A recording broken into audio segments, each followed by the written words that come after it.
Hello, listeners, and welcome to another episode of SolarWinds TechPod. Today, we're going to be exploring your bug out bag for your holiday tech survival kit. So what brings you peace of mind around the holidays? And joining me today is my co-host, Chrystal Taylor, as usual, and a frequent guest of ours, Andy Garibay. Welcome back, Andy. So, Hey, thanks for having welcome. me. Yeah, super excited. I love that you join us on the holidays for these. It's just kind of a fun breakup from the normal, quote unquote, serious tech talks that we I have. can't be serious. To kind of, introduce some fun, silly tech related holiday topics today. So, when I was putting this together, it was hard not to accidentally go back into some of the other episodes that we've done. So truth be told, there's still fun topics to just kind of rip into, what tech did I like? What tech don't I like? We almost did a Ghost of Christmas Past kind of thing. So, what we'll try and do today is what tech is essential for you around the holidays. And to give you some ideas and what would be maybe a good starting point is travel. There's lots of travel around the holidays, especially for folks who don't normally travel, right? If you're a frequent traveler for work, right, maybe you've already got your kit set up, right? So as a infrequent traveler who's like, oh, it's a holiday season again, I got to get myself prepared. Andy, we'll start with you. What is an essential in your travel or I suppose what tech is essential for you during travel? So yeah, it always depends on where I'm going, what kind of vacation it is. But for the holiday travel, I'm usually going over to relative's house, which means sitting on the couch a lot or trying to find something to do.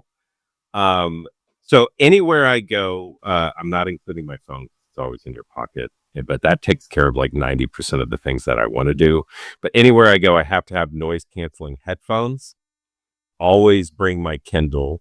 I'm a dork. Always got my head in a book, and I will bring my Switch. But Yes. the Switch is a double-edged sword because the minute I bust it out, it's just like this kid Everyone magnet, else wants and it. they're like, "Hey, Yeah. Wazoo, can I get a turn?" It's like, no, get off! You put your grubby fingers on this thing. So yeah, but those are the essential electronics technology that I bring. I never ever bring a laptop, computer, pad, anything like that. I purposely try to. I don't want to be on a computer most days. So I definitely don't want to be on them during the holiday. That's a good point. A tech don't around the holidays is, get away from the computer, the PC, whatever it might be. I'm never away from the computer. Yeah, awesome. A lot of those I actually vibe with, and especially like if you're going to bring out something entertaining for yourself that's accidentally going to tease everyone else to say, hey, come bother me now. It's Yeah. like, it's a double-edged sword, as you put it. Mhm. Chrystal, how about you? Well, Andy mentioned something that I think is important for us to consider, which is traveling with your kids. And so I brought to play some things that I think people might forget about because, even if you have offline things, tablets for your kids, they've got their own switches, whatever, you might forget things like a power bank. Yeah. Or maybe portable storage for offline media. So like, don't forget your offline media, especially if you're going through airports or trains or whatever. When we traveled earlier this year, and it wasn't for holidays, but I will say that it was very nice for us each to have access to offline media, so that when we were taking the trains or when we were waiting around in the airport or whatever, we had something to do. And when he was smaller and we would travel for the holidays to visit my dad in Colorado or something. And he was like 4 or 5. Having something nearby that can keep him quiet and to himself for everyone else around, not just for yourself, but for everyone else around. Consider having something to help them be calm and quiet because it's chaotic enough. That's my I definitely think noise canceling headphones. And if you have noise canceling headphones for you, also get noise canceling headphones for the kiddos. It helps them, especially if they're having a hard time like focusing or calming down, like being able to block out the chaotic noise of an airport or just the family. I know my son is an introvert, and so when we go to these big parties and family gatherings and things that we go to, we're both introverted. We'll reach a point, and now that he's older, he just tells me, but like we'll reach a point where it's clearly like obvious that we're kind of done. Our social batteries are empty, and he'll just come find me and he'll be like, "Mom, my social battery is empty. Can we go home now?" And I'll say yes. But when he was younger, he didn't have that mental check Right. to be able to say like, "I'm done." He would just start getting upset at things. So like if you're having those kinds of things, I think noise canceling can really help with that as well. Like find a quiet corner for them where they can hide away from everyone. Maybe find a quiet corner for me where I can hide away from everyone at the holiday party. Mm-hmm. It's So okay. I Go was ahead, going to Andy. ask Chrystal, so for you personally, what is your offline media? Are you doing like playlists, podcasts? Are you doing like, something off a streamer like Netflix? It depends. So, I will do movies, for because you know what's funny? You know what's funny is I don't make time to watch TV or movies in my everyday life, but when I'm traveling for work or whatever is whenever I watch TV and movies. I don't at home, I just Yeah. play games and read, but when I'm traveling, I read when I travel, but, like, I'll take a break from that and I'll watch things. So, traveling usually is TV and movies. I will say though that I will game sometimes, but it's harder for me to game when I'm traveling because I'm too aware of things happening It's around too hard me. to immerse, Yeah, right? I get anxious, I guess, like if I'm ignoring it, I get anxious that someone's gonna get too close to me or something because I don't need people in my little private bubble of myself. Yeah. And so like it gives me anxiety to get too into a game whenever I'm traveling. So I'll go with like movies. Usually I'll take offline movies. This year What it is, was K-pop Demon Hunters. I watched it 5 times, like while I nice. was traveling. What is your travel gaming? Is it a Switch, a Steam Deck? My go-to for traveling, I have a Steam Deck and I also have a Switch, so it depends on what I'm doing. I typically now will take the Steam Deck because I have access to way more games on the Steam Deck than I do on the Nintendo Switch, and then my son will take the Switch. So we take both and then we just alternate who's playing whatever. I did a bunch of travel actually this last fall, and it's a mix of both of what both of you said. It's very ritualistic because I actually travel often, and like kind of like you said, it depends on the occasion, but I almost treat them the same. Like as soon as a door closes, it switches from business to R&R. When I'm on a plane, it's R&R, right? But in a business mode of R&R, so it's a little different. But I have a specific bag for those things. It's my purse, my satchel, whatever you want to call it, right? My messenger Your man bag. bag. But it's got the specific cords which have to be in there, and they're rolled up a specific way, right? And they don't leave the bag even when I get back home. They stay in there. That's their specific purpose. You got your earbuds, which I like earbuds, noise canceling headphones, right? If you like the over the ear, totally fine. I like the earbuds. I've gotten used to them. I got an iPad that's entertainment only.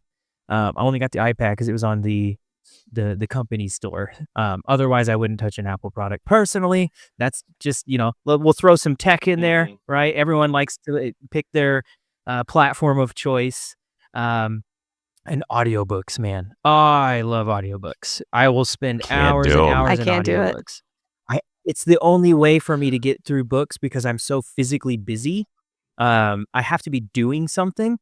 So if I'm on the plane, I can do an audiobook because I can just then I'm not actually I'm trapped. I can't go anywhere. I'm like, okay, I'll just sit back and do this. Or if I'm out and about in my regular day, I go for walks and listen to my audiobooks. I mow the lawn with my audiobooks playing. So yeah, definitely have some very specific things. And I agree on the don'ts, right? There's certain texts where I'm like, I can't engage, right? Games are really hard, even when I'm in my quote unquote R&R state. Let's say I was with my mom's for a week.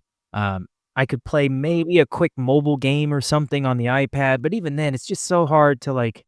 You feel guilty hiding out in a room playing a game, and you're like, shouldn't I be using this time to go? But to Crystal's point, that social battery only goes so far. And like Right. we've become trained over the last 15, 20 years, like, but I could get so much dopamine by myself. Yeah. So I I mean, it's the tricky. reason you still don't live with your parents. Yeah. True. Also true. I have an alternate suggestion, Sean, which is just invite everyone to play a game with you, which is there are a lot of like really cool, so like great social games that anyone can play because they only use a mobile phone. So one person owns the game like Jackbox is like this. And let me Love it on the just a Switch. I have warning it. about Yeah. Jackbox games. They're super fun. They can get out of hand real fast. So decide up front if you're going to involve the kids or not so everyone knows. That's what I would say about fair warning for those social Yeah. games because they are free form. So you can write whatever you want. You can draw whatever you want. So yeah, it usually devolves, especially if there's alcohol involved, but they are very fun. And because you are each using your phone instead of everyone having a gaming device, you all sit around the couch or the TV, wherever it's at, and then you play.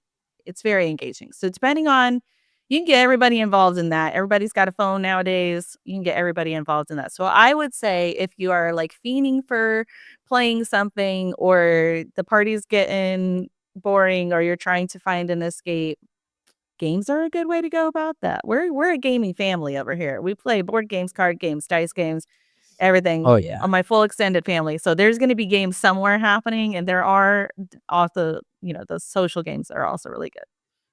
Yeah, we'll play Mario Party a lot, me and the kids. That's dangerous. Ooh, that's Andy. risky, Andy. Dude, that's it risky. is destroying our That's family. like saying you're gonna bust out the Monopoly today. Like we're gonna end some friendships, maybe.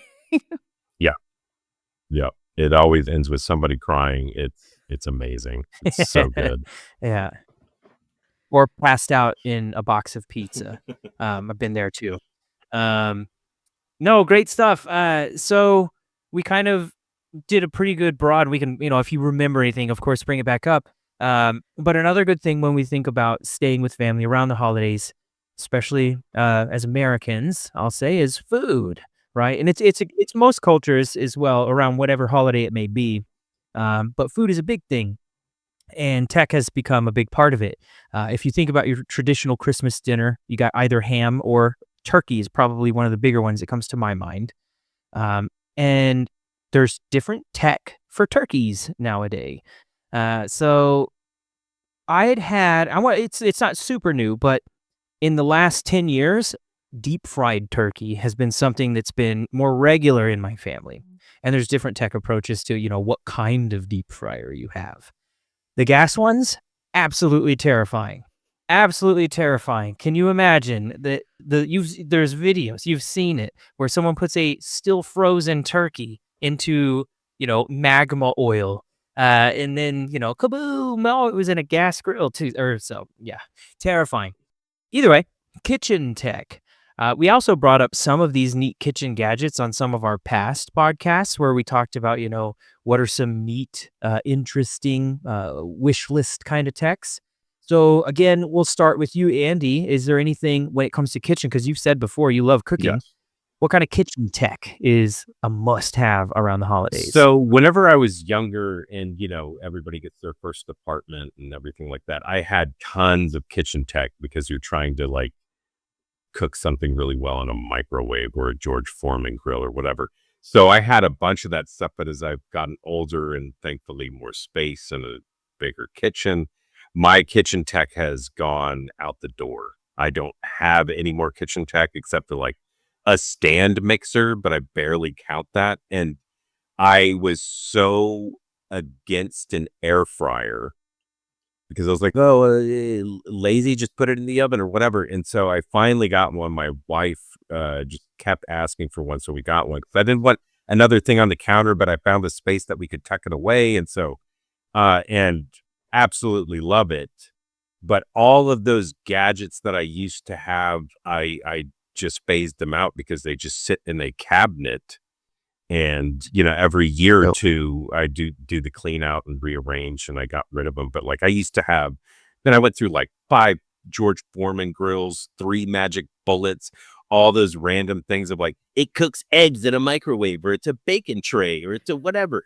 I used to have this sleeve that you put potatoes in, that you cook in the microwave, and it said it made them perfectly. And it was like, it's just microwaving a potato. Like it didn't do anything special, but it was like, I gotta have it. And so I had all that kind of stuff. And then, the more and more you use it, you just realize like, this is garbage. But the things I want, uh, I I want a pellet smoker with all the Bluetooth and Yeah. wireless temperature gauges, because I obviously love smoked food, but I do not have the patience. I'm not that kind of person who's like, I'm going to start something at 5 o'clock in the morning and it'll be ready 12 hours later, with constant checking. Like I can do that, but if I can just, rompopeel, set it and forget it style, I'll be super happy. So I really want to get one of those, but also like the price point. Do I really want to get one? Because those things are like, Yeah. I mean, it seems like entry level, they're $1,200 or something like that. It's like, ugh, not ready to, pull that trigger. Andy, can I recommend to you the Ninja version? It's smaller, but it's way less expensive. My dad freaking loves it. He uses it for the RV, but it does do the pellet smoking in a Ninja grill. I was looking at one of those and the reviews were kind of lackluster, but I don't know anyone personally who has My one. dad Your dad loves it. Mm. Yes. I might try that then and just like order it off Amazon so I can return it, or Walmart, because they don't care. Because the price point is actually pretty good. Yeah. And yeah, I don't need this huge thing. I'm not going to, make 8 racks of ribs and, all that kind of stuff. So I might have to try that. So yes, I do want one of those Ninja electric smoker, and they're like 6-in-1. They're like air fryers, smokers. Oh yeah, Ninja doesn't do anything. Grills, that's just broilers. One thing. It's like, hey, yeah. No, I have a Ninja air fryer, and it's, a roaster, or this, or that, or whatever. So yeah, okay. I'm sold. I'm going to have to try one. I don't have much to add to this conversation, mostly because I don't like to cook. I've mentioned this several times. Yeah. I'm not big on the cooking. If we're doing holiday cooking, most of the time I'm not the one doing any kind of a main dish. I will say that the air fryer, I will also recommend an air fryer. And I'm going to tell you my specific reason is that if you're cooking a big dinner and the food is not ready yet, but the kids are hungry, air fryer is fast. You can whip them up some, chicken nuggets or whatever real quick just to tide them over. But I also think that the Instant Pot is no longer like the hot item. But let me tell you, you can make a pot roast in an hour, guys. An hour. And it is pot roast time.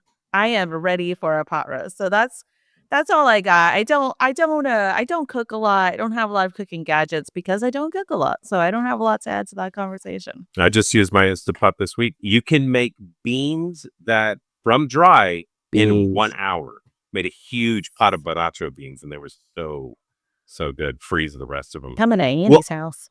If you don't cook, which I know this about you, then tech-wise, like, what's your go-to delivery app? Are you a DoorDasher, a Grubhubber?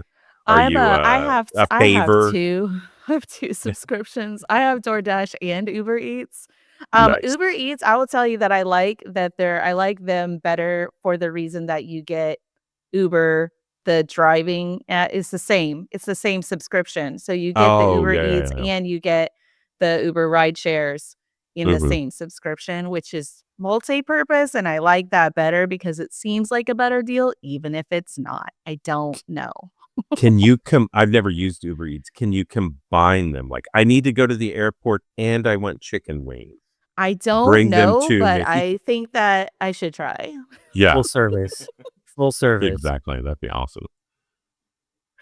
I love that. Do they have Deliveroo in the States? In some places, Never heard of it. I think so. Okay. Deliveroo is a big one over here in the parts of Europe that I'm in. So, also, I don't manage those apps at all. That's when my wife's cooking, right? On a stressful night. She says, I'm cooking pizza tonight from the chair in the living room. And I'm like, got it, babe. Right. So I'm like, unspoken language. Totally got it. It's one of those nights. But yeah, definitely a tech essential when it comes to quote unquote kitchen tech for sure. Yeah. I will swear by the air fryer too. Actually, after we moved to Ireland, we haven't had a microwave in over 2 years now. And it was an interesting adjustment at first, but we figured out like different ways. So like Basically small pie tins are great for portion. Also, Sean, portion control. You put an appropriate amount in there. Right. And then like the little silicone sleeves you can put at the bottom, just helping with the cleanup. There's so much to do, but it works so great. And Chrystal, to your point, like it's rapid baking. It's like the Instapot version of baking. Mhm. Yeah. Like it does a lot. And like very taboo here. You can even do steaks in it. I know. Don't hurt me. You people who are like connoisseurs of cooking meat. I'm just saying you can. You can. I would still always, grill a steak over I mean, that. technically, you can boil a steak too, Sean. Yeah. So- Yeah. You know what? I All did right, I Andy, did try. I don't know if you can come back on the tech pod Yeah, now. man. I thought I was pushing it. Outcast.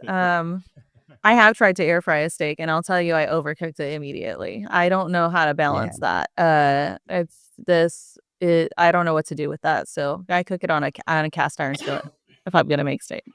I saw a video it's of tricky. how to make fried chicken in an air fryer using two different, like first you do it like, I'd have to watch the video again, but like first you roast it, then you turn on the air fryer to get it crispy.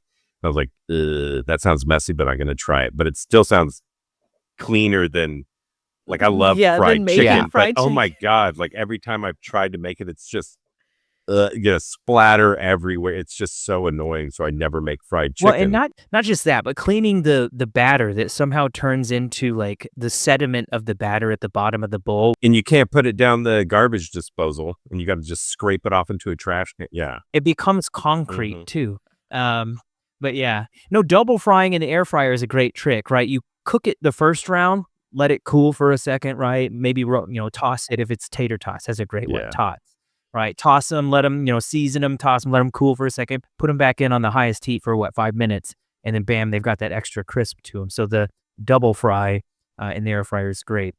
On the note of meat though, and Chrystal overcooking a steak, I don't really do steaks in there, but we do lots of meats in there.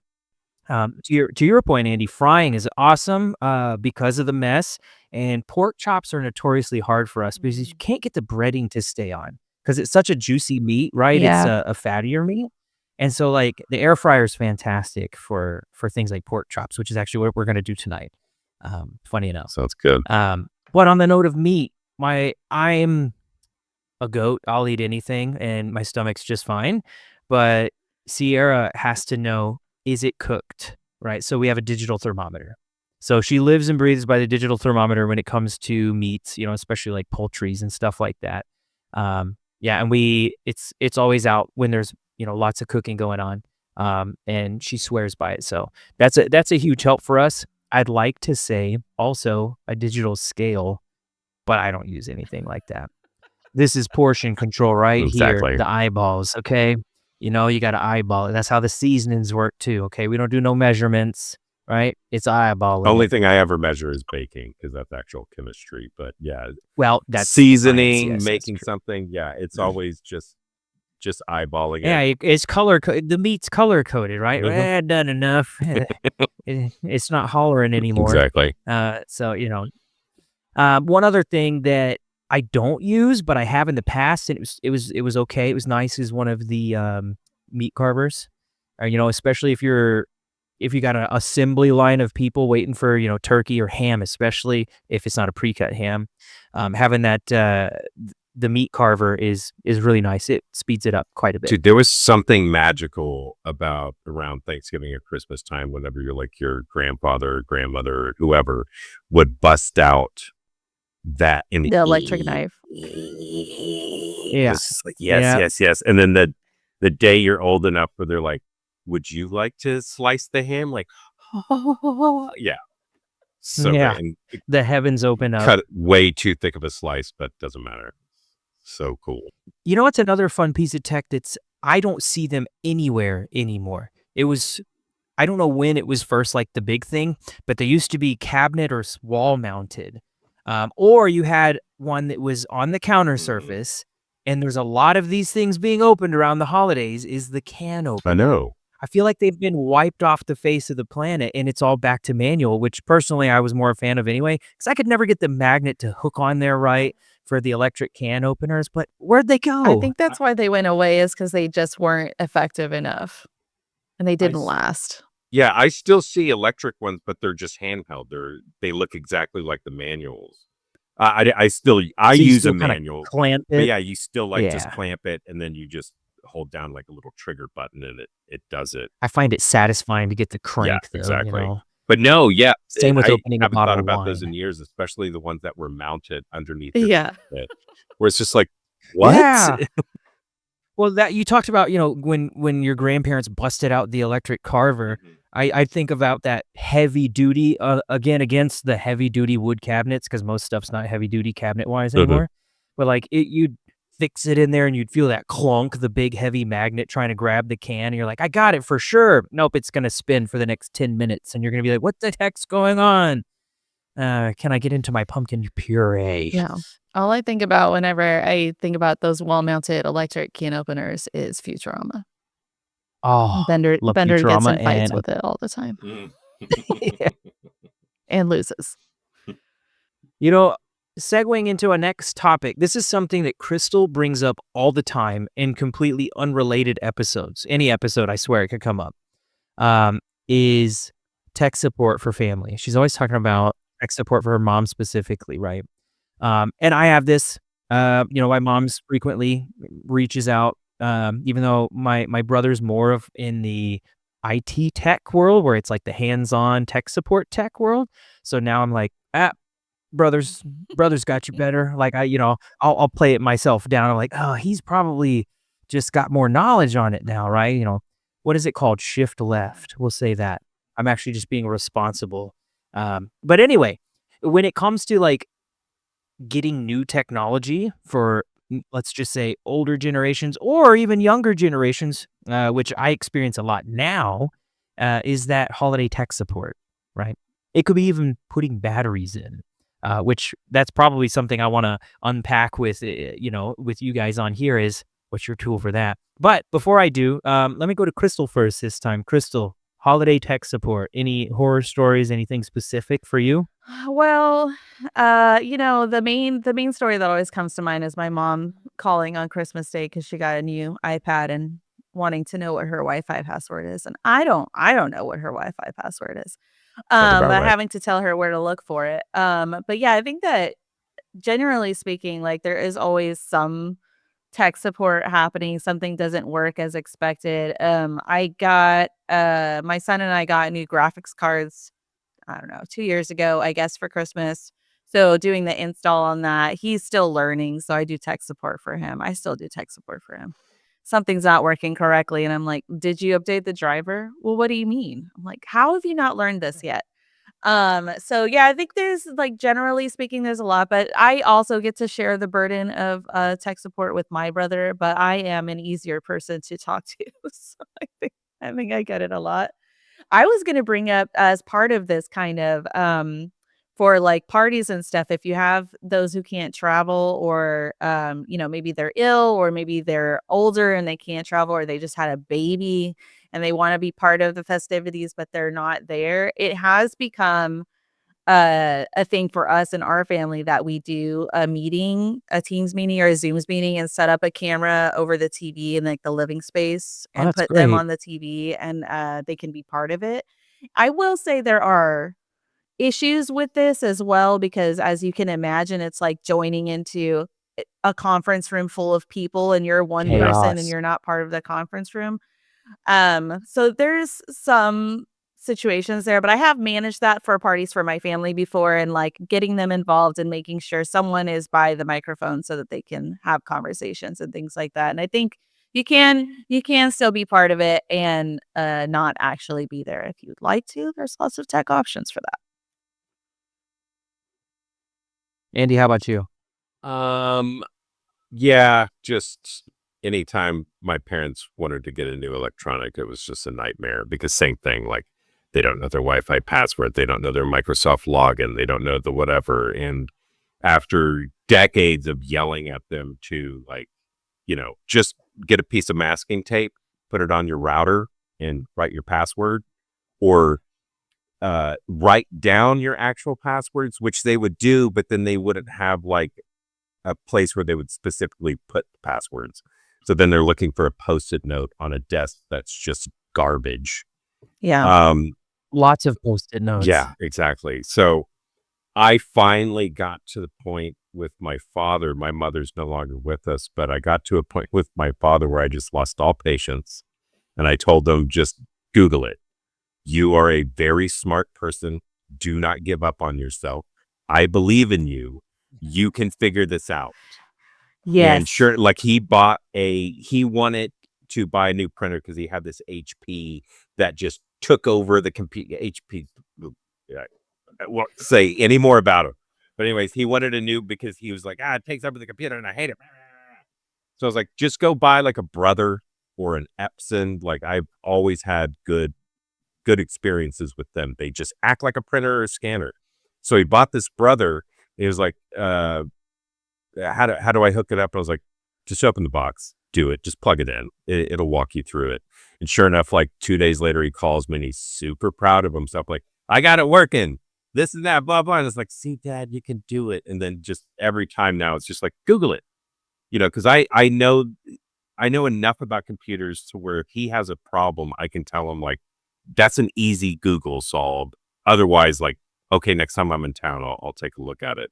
Like he was complaining about his speakers the other day and he was like, I want to be able to like change the bass and the treble and this and that. I was like, well, just go to the equalizer and change it. It's like, oh, it has an equalizer. I was like, yeah, he's like, where is this? Google it, Dad. If you can't search for it with the Windows key, what's the Windows key? All right, man, just Google it, and sure enough, he calls me 2 days later. He's like, I found the equalizer. Now everything sounds great. I can hear voices. Like, good. I'm very proud of you. But now with the kids, really the tech support is just any electronic you have to have an account.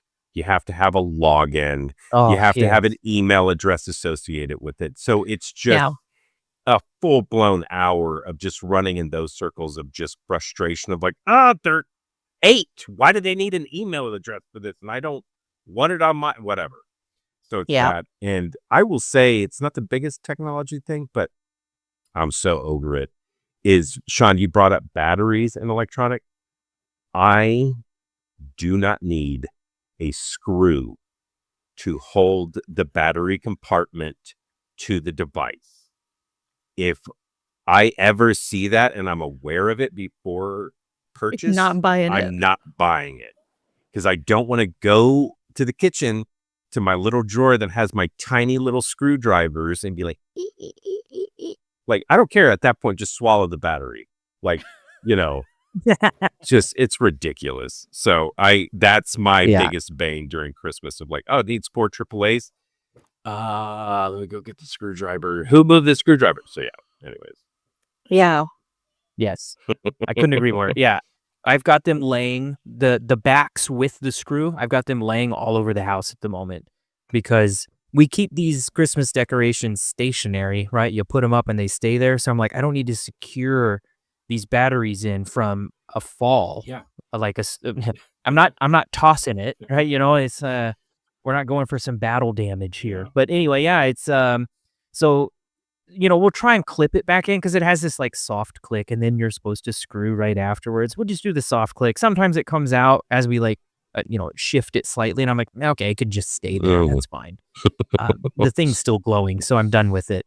But then my son's got all these tiny little screws he's just walking around with and I'm like, okay.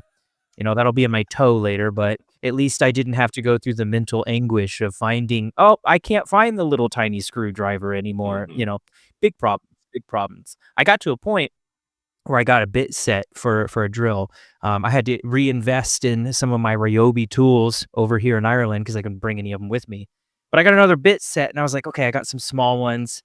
But then my problem is I grind up the soft tissue of these baby screws. And I'm like, oh my gosh, like, can they have like decorations or toy setting on these things? Or can we get real screws if you're going to put a screw in there in the first place? or you just rage and realize the screw was basically worthless, and you pry it open and crack where the threads were. So, it just depends on, which kid's toy am I on? The first one or the 14th for Christmas?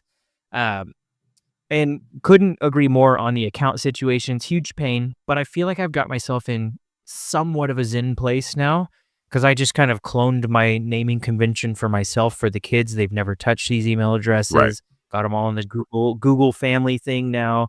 And Google's made it a much easier to be able to like link these things in. Still, I agree. Why do we need it?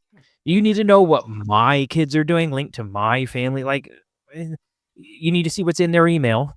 Nothing. It's so silly, but data valuable, I guess, whatever. The one thing I have been doing over finally got smart enough over the past couple of years is that anytime I'm there, like for instance, getting like a Switch or something like that for Christmas, I don't care. I will open the box, charge it, set it all up.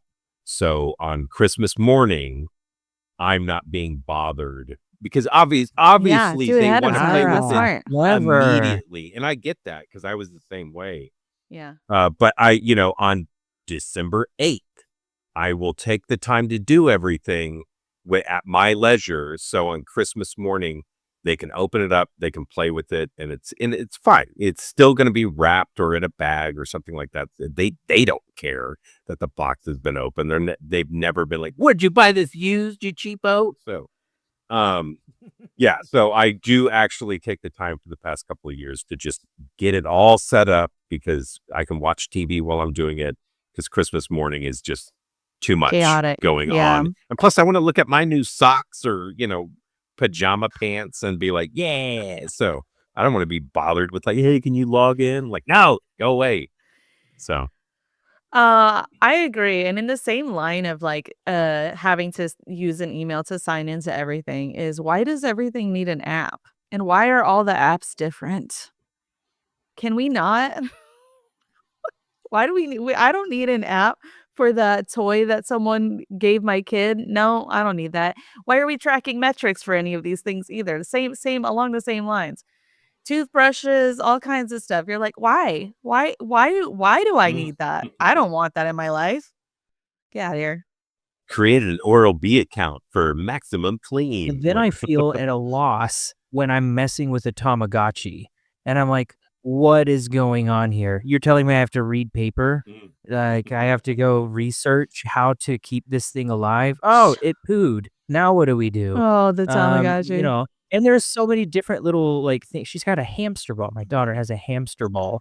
And it's really cool because it has the spinning LEDs, and it spins and creates the images when they flick, the LED flickers on. So it's not actually a panel, it's a spinning wheel. And I'm like, oh, that's so cool.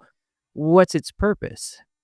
It's a hamster ball. And she comes up and hands it to me and it's like, can you help me? And I'm like,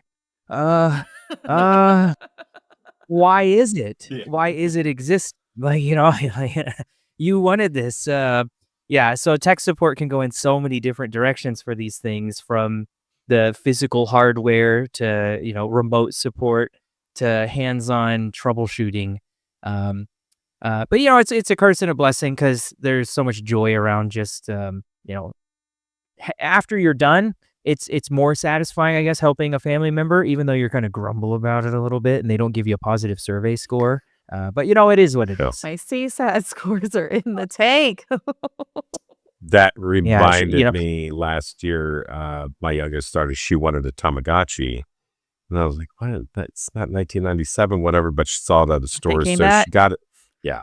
So she got, They did. we got her, I say she got one. We gave it to her like idiots. And within an hour realized like, I don't want this. I don't like this, whatever. So we basically euthanized the Tamagotchi because it would just beep constantly, like, feed me, feed me, Yes. feed me. And it was just like, all right, man, you're going into a drawer in another room until the battery dies or you find, and so sadly, the Tamagotchi passed and she hasn't started a new one since. But it was just like, oh, gosh, it's ridiculous. Oh, Yeah, I mean, it just takes you back, doesn't it? To when Tamagotchis first came out. I never had one. Did y'all have a I had a Tamagotchi? Tamagotchi. Yeah. No, I didn't. But my sister did, and I remember just again, how do you keep this thing alive? Like there, and what I love about these things, just because I have a child's sense of humor, is all of them poop. Mhm. All of these digital creatures that you're supposed to keep alive poop. And why is that? I guess they're like, there's only 3 things we can get it to do. We can make it feed it, It can you cry. can Yeah, pet it, exactly. and then it poos. Yeah. Yeah. Well, no, it always cries. Mhm. Yeah. No, it's crazy. It's funny. Um, yeah, it is. I don't know. Constant stimulation is what it's supposed to be, and then the kids get bored with it. Can you take care of it? Is what it became for us. And I'm like, excuse Yeah. me, I have Yeah. you. Like, is that my grandchild now? Okay. Yikes. Don't worry, sweetheart. Daddy will take care of it. Hold up a pillow. Yeah, I'll pillow. All right, we've talked about hanging out with family and travel and all of these tech support, all of these things. But one thing we haven't covered yet, which I think is important, is decking the halls. Do you have any cool tech or automation that you use? I am excited because I finally got I have, as you can see, I've got RGB lighting inside my house, but I finally have the Eve lighting on the outside of my house, and it's amazing and it's automated and I don't have to think about it and it's not coming down when the season is over. I can have Easter lights or whatever if I want to. I can just have whatever I want and I'm very excited about it. So do you guys have any? I also have RGB lights for my Christmas tree. Everything is RGB now. So do you guys have any tech that you use for decking the halls as it were? So for me, weirdly specifically, just for Christmas, I keep it very low tech. Really? I I literally do like garland, tinsel, uh, figurines, and when I bust out the Christmas buckets for the decorations. I don't have any lights except for on the tree, and we a couple of years ago I put up just some string lights, LEDs on the house, and yes, they stay up just like you all year round. And I just change it. It comes with the remote control, and I just change the color pattern or whatever depending on the season. Like right now, it's Christmas lights, but the minute Christmas is over, it's going to go to an icy blue for winter, and then it'll go to pink in February, and then it'll go to green in March. I have all these color schemes that we just cycle through for the year because the minute I took down the Christmas lights one year, I was like, well, I hate putting them up, taking them down, and then 2, your house just looked bare and bland. So like, yeah, Mhm. screw it. I'm just gonna leave them up and whatever. But that being said, for Halloween, it is much different. Especially this coming year. Like we've been this hodgepodge because our girls were so young, but now they're getting to an age where like they have very specific interests and they're getting on board with the rest of the family. So we would have like a random like Nightmare Before Christmas blow up and then an Olaf and a Halloween mask. Like what? Like, it's just all crap. But we actually have a game plan for next year because Halloween's biggest holiday in our house. Next year, we're going full blown, like tons of stuff, lights, LED stuff projected onto the house and, all that kind of stuff. And we're going to have a haunted graveyard and it's going to be sweet. So we're going to go high tech for Halloween, but something about, I know it's all childhood nostalgia for me. We purposely keep it low tech. I don't want anything like flashing or beeping at me or anything like that. It's just busting out 8 random snow globes that are packed away every year. Just stuff like that. I haven't had decorations in a couple years because I've moved abroad, don't own my own house anymore. But when we did, my house in North Carolina was a taller house. It was on stilts, so it was really hard to get to the second floor, and it's kind of scary. And we had big trees that would kind of go around where the edge of the house was. So I was like, man, it's going to be a real pain to try and get lights up, especially like Do we just taper the lights and they just stop where the tree branches are in my way? It looks kind of tacky. The lasers were such a huge relief for that house. The house before was a nice cookie cutter, right, subdivision home. Those ones are super easy to deck out because they're very just a couple angles, right? You can't put trees all around them unless they're already 20, 30 years old and the tree's grown up. But that one was super easy. But for the house I had in North Carolina for a few years, the lasers were saviors. It was great. And, you had your Santa Claus on the sleigh just, gliding across the front of the house. And I'm like, all I did was run an extension cord and slap that puppy in the ground. Exactly. And I'm done. I'm done. And then you got the laser beam ones that just, flicker some specks of green and red and all that stuff. Just dance it up. I'd like to do more. I always want to do more. But again, there's this balance to your point of, if I'm going to have to take it all down, that's a lot of work. When the kids are at a little bit of a different age and they can help me and be a part of it, then it'll mean a little bit more. They can understand the experience a little bit better. But for here where we're at, again, going back to the batteries and those little tiny screws, that's the majority of our decorations because they're so simple and easy. It's a string of penguins. There's 4 penguins. It's 2 windowsills width long. They just go in the windowsill and they go on at nighttime and then they go off, right? So easy, so simple. And then they go in a bucket, right? You really don't have to put them up. You set them on the windowsill. Wrap some garland around the rails going upstairs, that kind of stuff. So, we keep it pretty simple now, especially because we don't have our own property to deck out.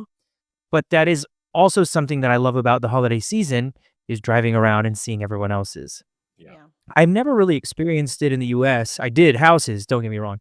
But one thing that's really cool about moving to Ireland is the villages and communities are much smaller. And so there's a lot more communication about what the village or community is about to do. And so they have the light up ceremony, right? Which is on a specific evening. So the whole town village comes out to Main Street. And they'll have oftentimes a little miniature parade that goes through the main street of the village. And then, there's a countdown, 3, 2, 1, boom. And then the lights go up on the main street. It's really cute. Oh man, it sounds like you live in a Dickens novel. Well, it's not too far from it at times. I'll say that.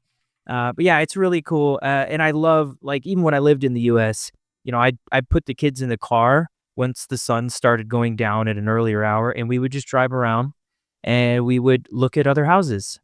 So follow-up question on the decking the halls question, which is, how do you feel about pre-lit versus not pre-lit Christmas trees? Or are you a live tree person? I'm allergic, so I cannot do the live trees. Live trees are disgusting. Why would you bring the outside into your house? Go live in your backyard. Second, it is pre-lit all the way. The minute it stops working, you throw that thing to the curb on bulk pickup and you buy a new one. I know I am causing lots of garbage. I'm part of the problem. I understand that. But man, there is no, because it's all positioning and I realize I can put the tree in the middle of the living room, but there's nothing more I hate it than having the strings and then just a little parade around the tree to just put all the lights. And then there would be that one year inevitably that I forgot to plug them in to check to see if they turned on, and you would plug it in and half of them wouldn't be turned on. I was like, oh, cool. So then I got to undo it. So now I'm pre-lit all the way. The only thing I would ever consider putting onto the tree light wise is, man, I still love the look and sound of the bubbler lights, those super old school. Do you know what I'm talking about? I do not. So they're from the 70s and early 80s, but you can still find them at random places. They have to be a fire hazard. But what they are they're string lights, but the light itself is this bowl on the bottom. And coming out from the bowl is a glass or plastic tube filled with colored liquid. And the bowl has a light that shines through the liquid. And as the light heats up, it makes the water or whatever is actually in there, the liquid, bubble.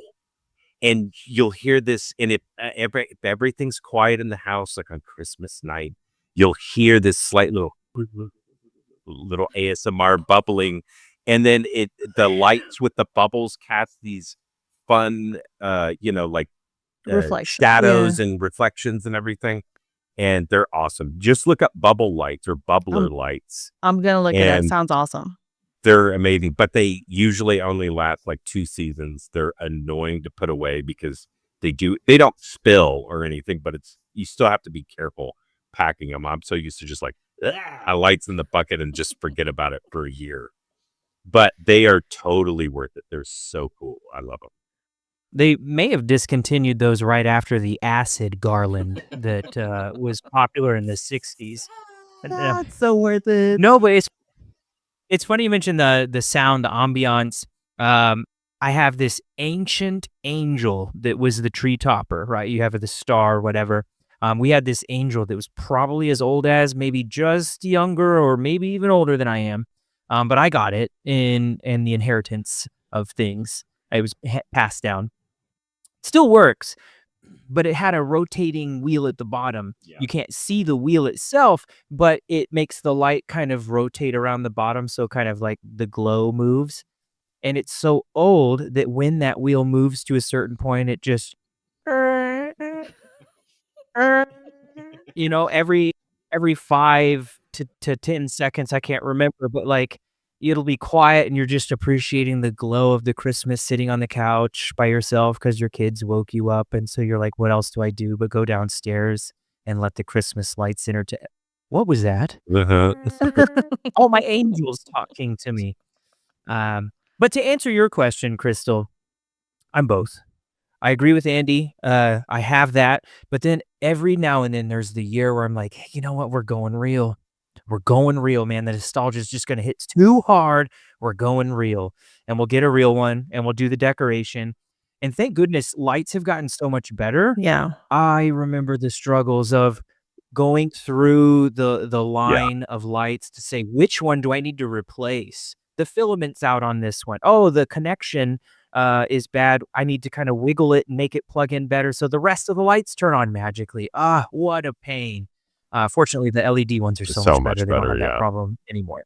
But yeah, I've been there. The pain of having done all the work, forgetting to check, and it's a rite of passage as a parent probably, but I feel like especially as a dad, like you got to go climb the roof. Oh, that's the worst when you've hung them all on the roof. Yeah. And then they don't work. It's just so rough. It's so rough. That sounds terrible. I didn't actually answer my own question, so I'll answer it now. Go for it. Yes. But I have 2 Christmas trees, and I have one look at you. Well, one for upstairs, one for downstairs. Actually, the reason we got a second Christmas tree is because my dog kept stealing ornaments and destroying them. So, and she's not allowed upstairs. So there's a second tree upstairs where our like custom ornaments go that we don't want to be destroyed. And then the downstairs one has like balls because like, she'll steal them off the tree.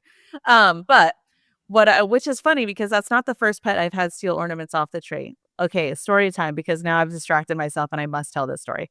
Once upon a time when I was like 10 or 11, we had a pet potbelly pig that lived in the house. Oh my gosh. Lived in the house. She was about 300 pounds. And she was litter box trained. So we like built a big enough litter box for her to use. She used a litter box, but she would eat the glass ornaments off the bottom of the tree. Oh. So you lived with a monster in the house. Oh my God, she was amazing, actually. My favorite thing about her is she would jump up on the couch, and if you were sitting in her spot, she would like root you out with her snout, which was not fun for anyone because she's massive. And she would sit. She had a spot on the couch and everything. And if you fed her pecans, she would shell the pecans and spit the shells out and only eat the meat. Really? Pigs are awesome, dude. Anyway, so that's my side tale. Her name was Squealer. I did not name her. She was a great pet though. But so yeah, long story short, I have 2 Christmas trees, and one of them is pre-lit. The newer one, which is the upstairs one, is pre-lit. The downstairs tree is not pre-lit, and more to the point, has individual branches. So it is an effort to put the tree together. It's an older Yes. tree. I got it for $25 because Hey, my newer one's the same it's still. amazing. They're not that uncommon anymore. It is my favorite Christmas tree I've ever owned or had anywhere near me. The one with the individual branches. It looks incredible. It takes more work. You have to like Yeah. fluff Oh, it's out so much the more work, and no branches. one helps me. No, my son won't help me. Absolutely not. He does the upstairs tree and I do the downstairs tree. The upstairs tree is like 3 pieces and you're done. Yeah. Yeah. And mine takes much longer because it's like 6.5 feet tall and it's Yeah. got 14 You have layers of to branches. So it takes me like 2 banana hours. peel each. Oh, yeah. But also is not pre-lit. But I'll tell you, Andy, you were talking about, and you were doing a little dance around like putting lights around the tree. And I don't do that because I put my tree against a wall on one side. So I am the person that don't look at the back of the tree because it go around and then stop and then go around. So one side of the tree is just barren and it does not look good. But you It's can't see it. 2D lighting is what you're exactly. doing. 2D Yeah, lighting. yeah. You're just on the front. Yeah. Yeah, And I love it. then this past year is when I got the RGB Christmas light strings. So I use those. But previously I had like 2 or 3 strands of lights that I kept in rotation. There was LEDs and then there was like some more classic multicolor ones and then just plain like white ones. So depending on how I was feeling, I would use different lights. I like the flexibility. I don't like that I don't have any flexibility in the pre-lit tree. It's just whatever lights came on it. And yeah, then once one's broken or doesn't work anymore, you just throw the whole thing out. And for me, I can't do that. I have one pre-lit tree and that's enough. All right. So when is it coming down though? Ooh, actually, 2 parts to that. When does it go up and when does it come down? Another controversial topic. But yes, Chrystal, you can go I can go first. first. Okay, I'll tell you that I am a Thanksgiving girly, so Christmas starts after Thanksgiving is over. Typically, and they're not up yet, but typically I try to put my Christmas decorations up the weekend after Thanksgiving. I am not a Black Friday shopper, and so I don't do that. So usually that Friday, Saturday is when we put up our Christmas decorations. This year that didn't happen because there was a lot of other things going on, so I haven't put my decorations up. They will go up this weekend. But they go up right after Thanksgiving. Mm-hmm. Typically. When do you take it down? And when do they come down? Right after New Year's, usually. I wait till after New Year's because I'm lazy. Gotcha. Mine's pretty much spot on, about the same thing. We actually might do it the week of Thanksgiving, especially if we've got plenty of time off. It might be like instead of a big day to get Christmas started, it'll be a gradual week of Thanksgiving. Oh, we're putting it up. So that way the week it's like evolving into Christmas the week of Thanksgiving. And then you get your first taste of Christmas when you eat a turkey to prepare for your next turkey, So, yeah, we have a little oven here. Our spatchcock turkey was so good. Nice. So good. How about you, Andy? Did you say when they come down? It's same as just right Chrystal. after It'll New either Year. be it's almost always New Year's Day, right? Okay. You've either imbibed too much the night before and can't do it, so then it's the day after New Year's Day, Mhm. or it's New Year's Day because you're like, well, I got the day off, so let's take it down. Yeah. For us, Christmas decorations usually go up the week of Thanksgiving. Because I finally have gotten rid of all the Halloween decorations. We do not care about Thanksgiving in this family. We've decided we're going to be selfish for Thanksgiving. I love how he said that so unthankfully Yeah. too. It was perfect. We have decided Not an as ounce our of core thanks. family that we're going to be selfish and we're going to do whatever we want to do as a family. Because we're already going to see everybody for Christmas anyway. So like, what do we need? 2 months of stress and just random arguments over nothing? No, absolutely not. So we do exactly what we want for Thanksgiving. We take our time taking down the Halloween decorations. They go up, and then the Christmas decorations I pack them all up basically when the girls go back to school, which is always like January 5th, 4th. Yeah. But I leave the tree up with the lights, no decorations, but I leave the tree up with the lights in the living room like well into February. Because the minute that comes down, for me, like the living room's just depressing and bland. And when the lights are out, the glow You gotta of the taper it Christmas down. Yeah. tree is still just magical to me. And so we'll just leave the tree up because that's a separate bag, in the corner of the Yeah. garage. So we'll just leave that up all the way through kind of like the winter months. And then, Yeah. like sometime after Thanksgiving, Valentine's Day towards the end of February, it's like, okay, I'll put the tree up because spring is sprung, it's coming. So Do you think that's what that we that do. helps with the like seasonal depression-y feelings, having the lights in the house still? For Like, me, because absolutely. January is generally just like a really hard month for a lot of people. Let me tell you, it's not great to have a January birthday. January is a hard month for a lot of people, and like it. That's a good idea. I'm gonna try that this year. I'm gonna just leave it up and see how I Yeah. feel through Like January. I That said, sounds I good. pack up the decorations, but I leave the tree with the lights because it still makes that glow. It's still great. And plus my girls Yeah. still see the tree. So Good they'll put idea. like a random thing that they made at school or whatever, Oh, like that's on the cute. tree. And it's like, hey, great, whatever. But yeah, no, if I have the space or different, like honestly, we probably will graduate to like, oh, we have 3 different trees for different times of the season. We already have a very small, like 4-foot Halloween tree that we put Yeah. up with Halloween decorations and a big pumpkin jack-o'-lantern as the topper. But this year we're probably going to graduate to like a full-size Halloween tree of like, at least 6 feet or something. I like So the yeah, idea that no, the tree is sort of dressed as the headless horseman. exactly, Yeah. exactly. I love it. Well, guys, this has been a really fun conversation, and it never isn't. But it was a fun, I suppose, much more reminiscent, nostalgic. It was all still related to tech, but all still related, more so even to just like the traditions and how we've taken our past experiences with the traditions and evolved them into our current state of, well, I get to make the choices now. How am I going to do it? So it was a lot of fun, just kind of self-reflecting and realizing, oh yeah, I used to do it that way, and now we do it this way. So what a fun holiday episode. Thanks again for joining us for our third year in a row, Andy.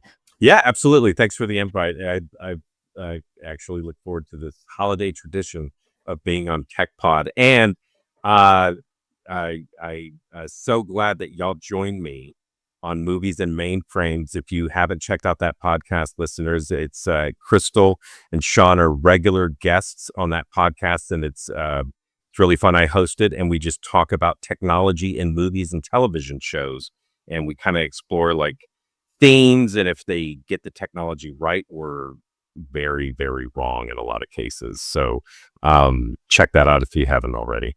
What a fun holiday episode. Thanks so much for listening. And if you haven't already, subscribe and follow for more TechPod content.